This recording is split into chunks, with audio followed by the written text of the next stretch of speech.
When the windstorms come in, the tree bends, and it bends towards our house. Okay. I mean, they're very precise on things. And there it goes.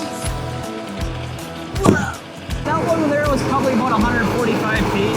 Okay. Just basically what we do, so you got a tall tree in a tight area, that's what we specialize in. So I'm gonna bring my face cut in roughly about a third of the tree. I'm gonna use my sights to direct right where I want that face cut to aim.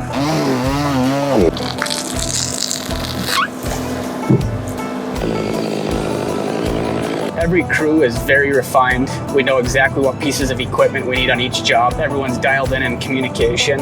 Sometimes we're doing, like I said, 3-4 jobs in a day. Like that takes a lot of work to line all that up. A lot of coordination. Sales. Okay, today we're out in northern Idaho going up to meet with Sam Johnson, the owner of Timber Valley Tree Company, and he's going to give us a little overview of what it looks like to be a business owner cutting trees. Sam's got a unique story in that he's young, he's got a crew of guys that do cut trees, and he services the Washington and Idaho state area. So we're heading up to Sam's job site, and we're going to find out a little bit more about Timber Valley Tree Company. And he had mentioned that they've got a couple of jobs they're working on. We're catching them here at the tail end of his day, but he said he's going to be up in a tree when we get there, and looking forward to getting there.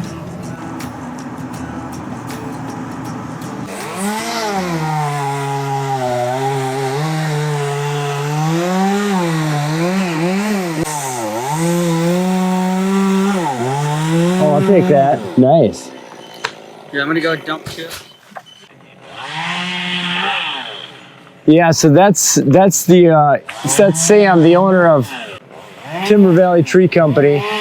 These guys are awesome. I've been trying for years to get this tree taken down, and after talking with Mick and then meeting Sam and everybody, I am just so confident in the job that's going to be done. Yeah. When the windstorms come in, the tree bends, and it bends towards our house. Okay. So we have talked about it for years, about taking it down before my husband passed away, and now I've just taken the bull by the horn and got these guys in here, and I'm going to have them back next year and take a couple more trees. You got more work to do. Yeah. So he's telling me over the headset right now he's waiting for the breeze to drop. Okay, that's why, because I know that's... And as soon as the breeze drops, then he's going to make that last cut, which means that top's coming down. And see, that's the part that I always worried about when the winds would come through here.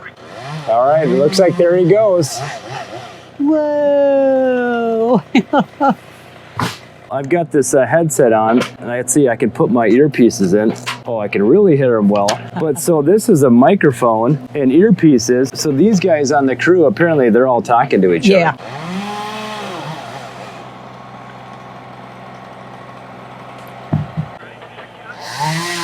He's making his back cut right now. That's what he's saying over the radio.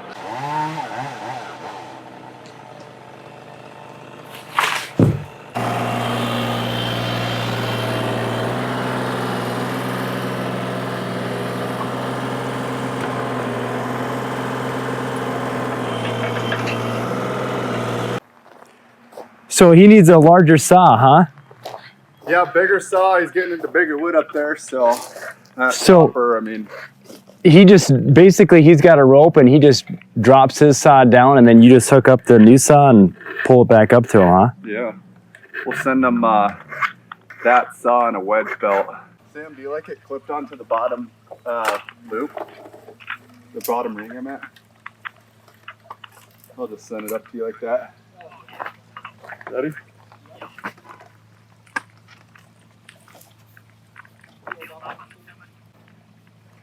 So what Sam's telling me now through the earpiece is that he's got wedges and an axe, and it's because this tree is leaned. So in order to get the tree to get it to where he wants it to drop it, he makes a cut and then he puts the wedges in there to help direct that tree where he wants it to drop.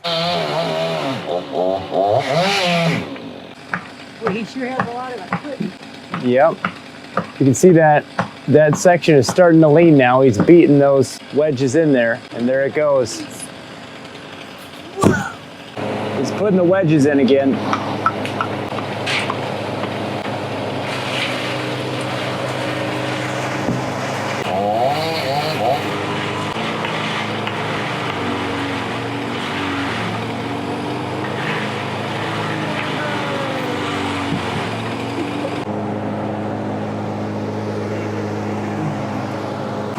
was that tree? That one there was probably about 145 feet. Okay. And then just kind of walk through the process that you just went through on that tree. So yeah, we had several trees for Jill here in her backyard across the creek, and then a few different trees for us. Actually, two different neighbors right alongside each other. So this is actually kind of the end of the day. We're wrapping up with Jill's project. Okay. Just basically what we do. So you got a tall tree in a tight area. That's what we specialize in, is removing dangerous trees in tight areas. Yep. But basically, what you start out doing is you get the equipment up to the tree. What we're generally running is a Bandit chipper with a Bobcat excavator at the rotating grapple. Okay. As you can see, that white machine there grabbing all the material and the logs, and but yeah, basically roll up to the trees. We send climbers up the trees. And if it's a tight area like this, generally what you're doing is the climbers stripping off the limbs on their way up the tree, basically going in circles around and around up that tree. So like, for example, if you took a tree like this right here in front of us, you're going to take those limbs off as you climb up. Exactly. Okay. And then the guys on the ground, they're working, as you're climbing up the tree and stripping those limbs off, they're grabbing them as they hit the ground with that excavator, and they're feeding them right through the chipper. And then, yeah, you get to a certain point where you take the top, notch your top, take that out of there, and then you take sections on your way back down. So talk to us quickly about, I seen you making multiple cuts in the tree. You referring to one as like a back cut? What's the difference between the two cuts you're making, and what are you trying to accomplish there? Yeah, so you got your face cut, that's the notch, right? You probably saw that. So you put your face cut in it, and we got sights right on the saw. So I don't know if you noticed, but we're watching our sights. Okay. So I mean, we can thread a pretty tight area by just sighting down our saw, and then just knowing the wood. You put your face cut in there, that's the notch. Your back cut comes in after, roughly level or a bump higher than the face cut. And you get it down to a certain point, and you have that last stringer of wood coming across. That's your hinge wood, right? And that's everything. That's how you steer the section or the full tree, no matter what you're cutting, the hinge wood is everything. That's what controls where that tree is going or that section is going. And it all comes down to it's that thin strip of wood. Generally, we're working with about 1 inch of hinge wood. And for example, if you cut it off on one side, there's nothing holding it from falling to the side, right? So it can fall that opposite way of the side you just cut off, right, and vice versa. So when you're working around homes and just different structures, got the bridge here, the playground. Yeah, there's no room for error. No, you said roughly 140, 150 foot tall tree. Yeah. So if you were to make a miscalculation, like you said, you've got a bridge here, you've got a house over there, you've got your equipment in here. Yep, exactly. So yeah, there's just no room for error in this. How do you learn that in terms of being able to direct the tree where you want it to go? How do you actually learn that? It comes down to, you get it explained to you. I mean, right out of the gate, I was explained and taught the process through my brother-in-laws that already had the talent dialed in. And you get it explained to you, but after that, a lot of it just comes down to experience, time in the saddle. Yep. Time and time again, you eventually it becomes second nature. Gotcha. Okay, so right here, you took on this tree here, you took all the limbs down, and then you were sectioning the tree as it came down in 10-foot sections. Yep. And now you've got roughly maybe 30 feet, 40 feet left. Yep. And exactly. your plan is just to cut it at the base and drop the whole tree. Yep. So we got Jacob and Ben and myself. We're all pretty dialed at the climbing operation. Okay. And then Jack here, he's the newest guy on the crew. We call him the new guy, but he's pretty dialed at the operating the excavator here. And so there's like cutting the tree right from the ground. Mm-hmm. There's operating the equipment, the excavator, chipper. Chipper's pretty straightforward. You can train in on that pretty easy. Excavator takes a little more. I would say that's roughly probably a year of heavy operating to become a very efficient operator on that excavator. Yep. And then it's the climbing that really that's the most technical. That's the most technical and the most higher risk. Yep, the highest level risk. What I've assumed just from watching new guys try climb, I'm assuming it's just the fear of heights. Yeah. Like they can, they get to a point where they're efficient, and then you send them up a 150 foot tall tree, and it's like they get to a certain point over 100 feet roughly, and it's just like they look down and they freeze up, and then it's very dangerous because they could make a mistake and either hurt themselves or the structure or anything around them. It'll top out right back in here somewhere. Okay. So we're going that way with the tree, right? Putting my face cut on there, on this side. And I'm gonna use these. You can come scan on this saw here. This line right here, those are my sights. This is the site right here. Yep. So I'm gonna bring my face cut in roughly about a third of the tree. I'm gonna use my sights to direct right where I want that face cut to aim. And then from there, I swing over to the back side, put my back cut in, use these wedges with the excavator pushing in, a guy pulling to get this tree over.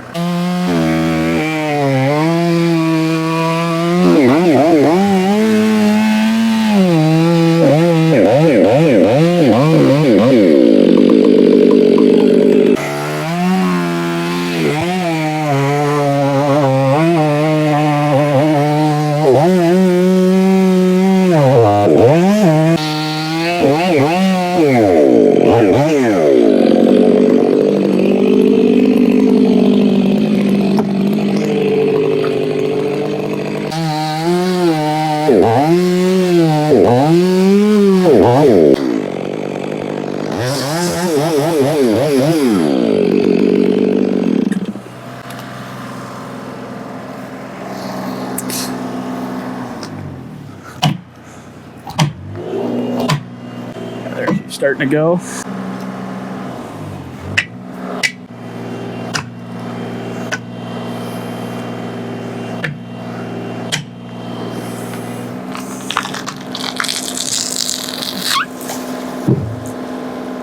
Talking about on this right here? Yeah, so I see this here, that's hinge wood going all the way across. Okay. Which I cut this down to about nothing because it was actually leaning that way. Okay. Just slightly, leaning this way and over the house just slightly. So I cut this side just down to just about nothing, and I left a little more to hold it up this way from falling out into these same trees.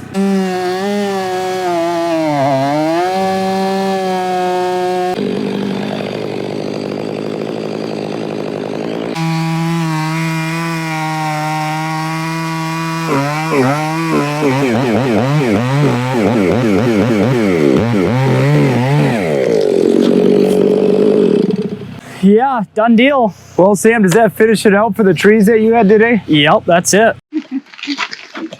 You guys are just super. What do you see the vision for Timber Valley Tree Company? What do you think that looks like in about 5 years from now? The goal is to have basically, I want to have 3 to 4 crews. I haven't quite decided which yet. 3 to 4 crews, and I don't want to go much bigger than that because my goal is to basically just refine it so good that we know that basically every crew is very refined. We know exactly what pieces of equipment we need on each job. Everyone's dialed in communication, and our equipment's nice. Everything's kept up good. Probably 3 to 4 crews, and then someone in the shop full time, and someone in the office full time. And then still, the goal is, I think, is to continue to provide the same level of service. Exactly. So I don't want to go to a point. Right at first, I actually thought I was going to go and try get into multiple states. And really try to get the business big. But probably in the last year or so, I've totally kind of switched that around, and now it's basically it's the goal is refinement. We're at a crew and a half right now. Sometimes just a crew, depending if we want to make a larger crew or just split up and go kind of crew and a half style. Yep. But yeah, I don't plan on getting any bigger than 3-4 crews. And primarily serving Coeur d'Alene, Spokane, North Idaho, North Washington, Northern Idaho, and Eastern Washington. We got a pretty wide range, and we're actually more than happy to serve a wide range. It's basically in Washington. It's starting down south in Spokane County all the way up to Stevens County and Pend Oreille County, and then over in Idaho it's Kootenai County that goes down to Coeur d'Alene, up to Bonner County that goes up to Sandpoint and Priest Lake. Good. What's been your biggest fear, or has there been any fear in terms of starting and or growing your own business? I'd say the biggest fear is just it's failure. I got a wife and kids, a lot of people around me that I look up to. It's probably just that in the back of your head, it's that fear of failure. Yeah. And failure looks like you end up having to shut the business down. Shut the business down. It just didn't move forward. You lay off your guys. Just basically shut it down.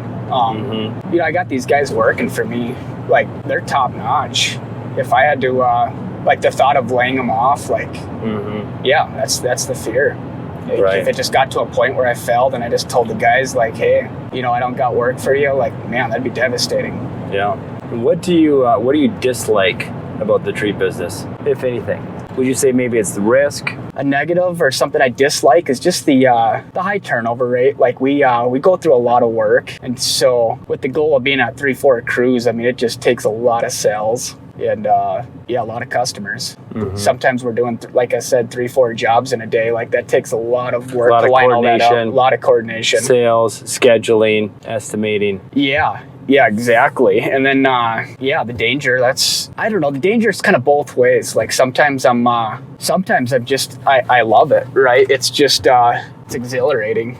So what do you like the most about your company and this type of business? What do you enjoy the most about it? It's probably we roll into a customer's home, and there's these large trees hanging over their house, shop, whatever it may be. They're blocking their view. And with our equipment and our guys, the efficiency we run at, we can take those trees and make them gone in one day. And it's just a big change to someone's property. They've looked at that their whole life. It's kind of that gratification of just being able to take a property and make such a drastic change in a less short than amount 10 of hours. time. Yeah, right. You start wrapping up at the end of the day, and the customers just like, they're just wowed, right? They've looked at this their whole life. Mm-hmm. And it's something like if they could, if they had to do it, it'd take them months.